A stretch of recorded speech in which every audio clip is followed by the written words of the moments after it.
गोबर को देवता मानते रहेंगे। डॉक्टर साहब लोग यहाँ हैं, अगर किसी का हाथ कट जाए तो आप लोग कहते हैं गोबर नहीं लगना चाहिए, नहीं तो टेटनस हो जाएगा, टेटनस का इंजेक्शन लगेगा। तो गोबर में टेटनस वाला कीड़ा होता है, देवता नहीं होता है। विद्या बिन मति गई, मति बिन गति गई, गति बिन गया वित्त, और वित्त बिन चरमराए शूद्र। एक अविद्या ने कितने अनर्थ किए। मतलब एक विद्या के कारण शिक्षा का अधिकार कौन नहीं देना चाहते थे, उसका आधार था धर्म। 3000 साल से गुलाम है, मैं उस गुलामी को खत्म करने के लिए आंदोलन कर रहा हूँ। ये ज्योतिराव फुले ने कहा। धर्म में कहा जाता था, जिस धर्म को वो मानते थे, कि महिलाएं शिक्षा प्राप्त नहीं कर सकती हैं, शूद्र और अतिशूद्र शिक्षा प्राप्त नहीं कर सकते हैं। राष्ट्रपिता ज्योतिराव फुले का जयंती है, उनके विचारों पे बात करूंगा कि कैसे उन्होंने समाज के लिए काम किया, उनका अलग अलग विचार है। थोड़ी सी उनकी संघर्षों पे प्रकाश डालते और आप लोग को बताते हैं।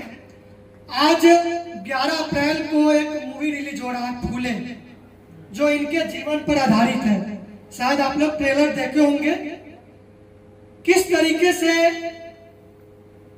18वीं 19वीं सदी के आसपास ये जब संघर्ष कर रहे थे समाज के लिए, उस समय के संघर्षों को इस मूवी में दर्शाया गया है।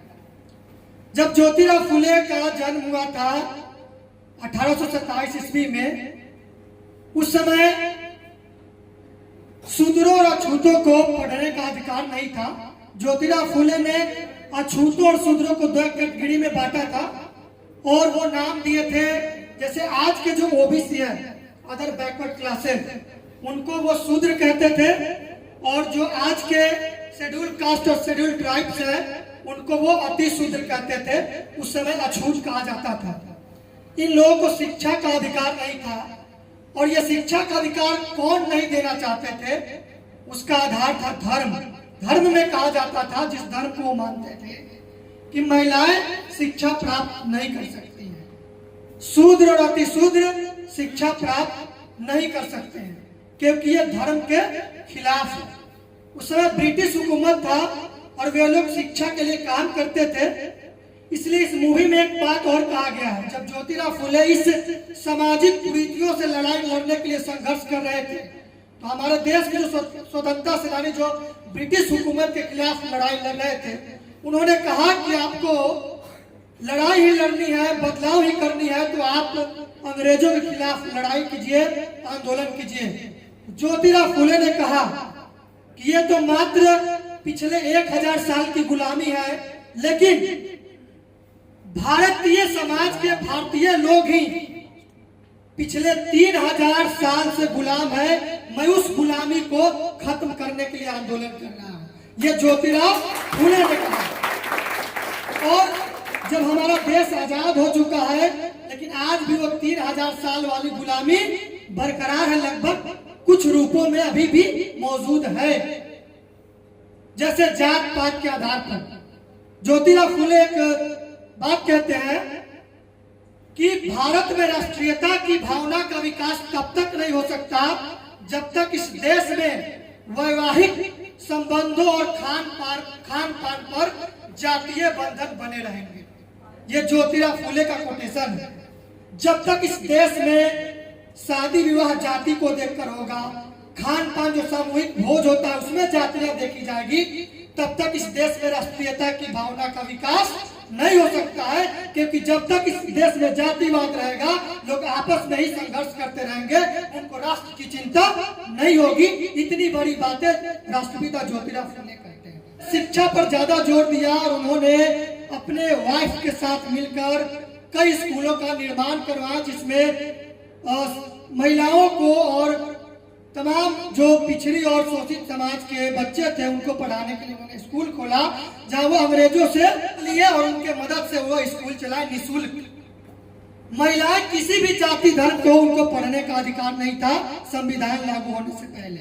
तो सभी जाति की महिलाओं के लिए उन्होंने स्कूल खोला, चाहे इस देश की किसी भी जाति की महिला हो। अपने वाइफ जिनका शादी कम उम्र में हो गया था, उसमें बाल विवाह की प्रथा थी, तो उन्होंने अपने वाइफ को, सावित्रीबाई फुले को खुद पढ़ाया, क्योंकि वो मिशनकारी स्कूल में पढ़े थे, अंग्रेजों के मदद से वो स्कूल में जाकर पढ़ लिए थे, क्योंकि वो भी पिछड़ी जाति से था, माली समाज से, उनको भी पढ़ने का अधिकार नहीं था। एक वाकया हुआ उनके जीवन में, जब उनके एक साथी थे, वो ब्राह्मण समाज से थे और ज्योतिराव फुले माली समाज से, पिछड़ी जाति से, उस समय शूद्र कहा जाता था। जब वो ब्राह्मण समाज के जो मित्र थे इनके, उनका शादी हो रहा था, तो उन्होंने इनवाइट किया इनको और कहा कि आप मेरे बारात में आइए। उनके मित्र अच्छे स्वभाव के थे, वो जाति पाति में विश्वास नहीं करते थे। सभी जातियों में अच्छे लोग होते हैं और बुरे लोग होते हैं। तो जब वो बारात में गए तो रूढ़िवादी सोच के उनके जाति के लोगों ने उनको बारात से भगा दिया, ये कहकर कि वो शूद्र है, पिछड़ी जाति के है, वो कैसे एक उच्च वर्ग के शादी में चले आए। और उसी दिन से उनको एक गहरा आघात लगा कि वो एक पिछड़ी जाति से, माली समाज से है, तो उनकी स्थिति ये है, तो फिर इस देश की महिलाएं और जो अछूत है, जिनको अति शूद्र कहते थे, उनकी स्थिति क्या होगी। वहां से उनके जीवन में टर्निंग पॉइंट आता है। तब वो जाकर देखते हैं समाज में कि यहाँ तो पढ़ने पर रोक लगा हुआ है, बाकी चीजों को तो छोड़ दीजिए। तब उन्होंने स्कूल खोलना शुरू किया, पढ़ाना शुरू किया, और वो अच्छे इंग्लिश जानते थे। डीआईजी सर ने बताया कि वो इंग्लिश अच्छे जानते थे। उन्होंने सावित्रीबाई फुले को भी इंग्लिश पढ़ाया, तो उन्होंने इंग्लिश मीडियम पे ज्यादा जोर दिया और बच्चों को इंग्लिश भी सिखाया, ताकि वो आगे चलकर अपने देश का नाम रोशन करे, अपने समाज को आगे बढ़ाए। और इसी से रिलेटेड उन्होंने एक कोटेशन दिया, विद्या बिन मति गई, मति बिन गति गई, गति बिन गया वित्त, और वित्त बिन चरमराए शूद्र। एक अविद्या ने कितने अनर्थ किए। मतलब एक विद्या के कारण देश का यह हालात हो गया कि उनकी मति चल गई, गति चल गई, उनका धन भी चला गया। वित्त मतलब धन, और धन, मति, और उनके पास ज्ञान नहीं होगा तो क्या उनका जीवन आगे बढ़ सकता है? क्या विकास कर सकते हैं?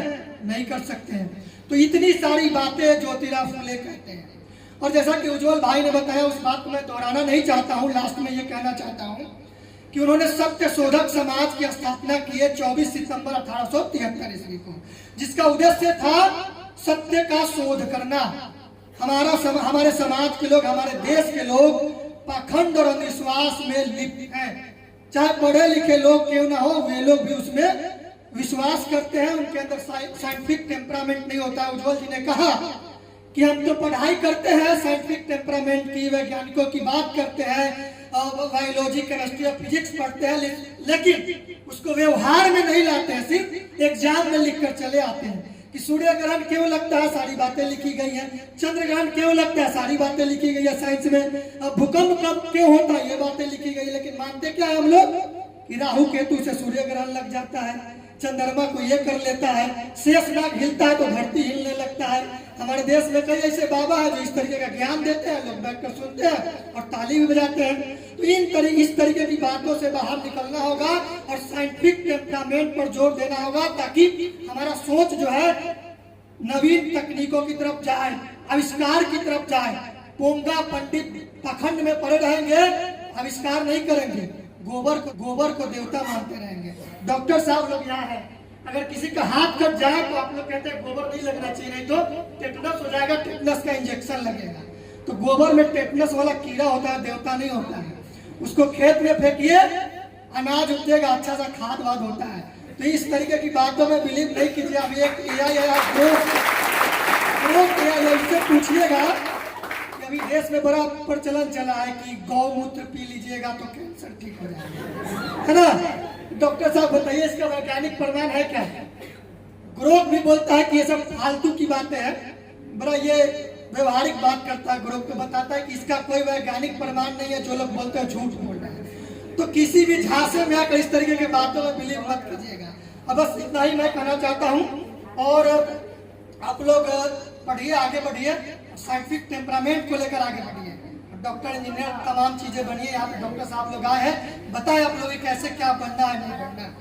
बाबा साहब कहते हैं, लास्ट में बोलना चाहता हूँ, education is the most powerful weapon which can use to be change the world. Education जो है दुनिया का सबसे बड़ा हथियार है, जिसका प्रयोग करके हम अपने को ही नहीं बदल सकते, पूरी दुनिया को बदल सकते हैं। तो मैं बस इतना ही कहना चाहता हूँ। आप सभी का बहुत बहुत धन्यवाद। आप लोगों ने मेरी बात को जय भीम, जय भारत, जय संविधान, नमो बुद्धाय। बहुत बहुत धन्यवाद।